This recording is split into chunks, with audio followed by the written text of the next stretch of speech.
తగిలే రాళ్ళని పునాది చేసి ఎదగాలని, తరిమే వాళ్ళని హితులుగా తలచి ముందుకెళ్ళాలని,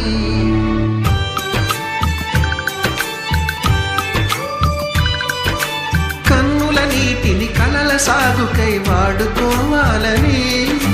కాచే నిప్పుని ప్రమిదగా మలచి కాంతి పంచాలని, గుండెతో ధైర్యం చెప్పెను, చూపుతో మార్గం చెప్పెను, అడుగుతో గమ్యం చెప్పెను, నేనున్నానని నీకేం కాదని, నిన్నటి రాతని మార్చేస్తానని.